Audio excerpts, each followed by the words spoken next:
What up, guys? Jacques Slade here, back with another unboxing, and today I've got something really unique for you guys. But before I get to this, I just want to check with you. How are you? How's everybody doing today? You good? Glad to hear that you're good. Glad to hear that you're well. I'm well. I'm doing okay. But just wanted to take some time to say hello. I always get right into the business when I do these, and I never really get a chance to say hello. So I just want to say hi and just say thank you. Anyway, all right, let's get to what's in the box. So this was sent to me by the very, very kind people over at Jordan Brand. Now, this pair of shoes, I already know what it is, but they were not supposed to release. So back in 2009, Nike does this thing called the World Basketball Festival, where it's Nike and Jordan Brand. They come together and it's like this big basketball thing. And at that time, they put out a display of shoes that weren't supposed to ever release. They were just for display. See, what happens is a brand, and I open this while I'm talking, brands will often put together shoes that are just for show. Like, they'll never release to the public. Sometimes the athletes will get them. Sometimes you'll see them as player exclusives. Sometimes you'll see on the internet someone was like, oh, I've got these samples. But really, that's what they are. They're samples of a colorway. Like, companies will try out different colorways. They'll order a bunch of different colorways just to see what's going to work. And sometimes they'll put together a whole collection of colorways.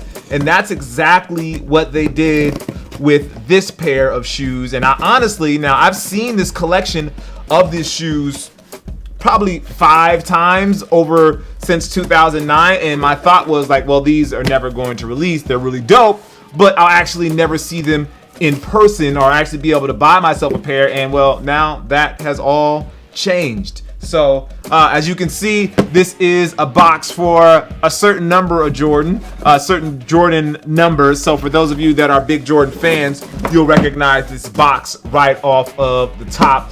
This doesn't have, so this is a promo pair of the shoes. So they don't have any actual, they have a tag here, but I can't show you guys because it has information from people from Jordan. And unfortunately, I can't show you that. But I can show you the box. Woo! Yeah, I know, same thing here. But obviously the gray metallic silver box with the red Jumpman logo on the top. And then has a little note here. Jacques, for years, the history of flight Air Jordan 13 was locked behind a display case. Now it releases for the very first time. Jordan Brand. So the History of Flight collection was inspired by Michael Jordan in the city that he played in, which was Chicago. And it's one of the most beautiful collections of Jordans that you've ever seen. So here we have the Air Jordan 13, which looks absolutely fantastic. The 13 is one of the shoes that I like to wear out of the Jordan signature line.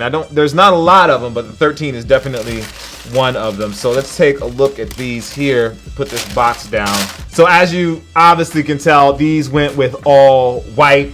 They have the leather on top, the leather on the bottom, and then they have the red on the liner, and then they have the black laces, and all of that color is very specific. What Jordan Brand likes to do, they like to tell stories with color, and that's what they're doing here. It's the history of flight, obviously. That's why they have the metallic silver Jumpman logo. And then the red, the white, and the black are all the colors of Chicago. Usually it's red, black, and white. Red is the dominant color. But in this situation, they make it the secondary color. I was going to say tertiary, but actually the black is the tertiary color, and the white is the primary color. And it just looks really, really great. I actually had an opportunity to interview Tinker Hatfield about the Air Jordan 13. And if you go to air.jordan.com, that interview's on that site. It's on the Jordan website. But this is just one of the very good looking Air Jordan 13s. Obviously, the outsole inspired by the paw print. Back then, Tinker called Jordan the Black Cat. Jordan's friends called him the Black Cat. And so this was inspired by Jordan's ability to pounce, so to speak, on any competitor, and that's why the has that this outsole. That's why this outsole is shaped this way. And then you have the eye, aka Jordan 23, right there, which is like the eye of a cat or the eye of a panther, which I think is a really dope combination. So big shout out to the folks over at Jordan Brand. Again, this was from the History of Flight collection. They were never supposed to release, but Jordan Brand has released this one, at least just this one. So you don't know if the 1 or the 11 or the 2 or the 3 or the 4. The 4 looks sick. There's a 5. I mean, well, there's all the way up through to 2010 to the Jordan 2010. But I don't know if those other ones are going to release just this one. At least that's what I've been told as of right now. I did ask, and they said they couldn't say anything about it at this time. So you know how that goes. So maybe it will, maybe it won't. But either way, I wanted to give you guys a quick look at these. As always, I appreciate you. I am Jacques Slade. Make sure you stay tuned because I got some really dope stuff coming up for you guys in the next couple of days. And I'll see you guys soon. Peace.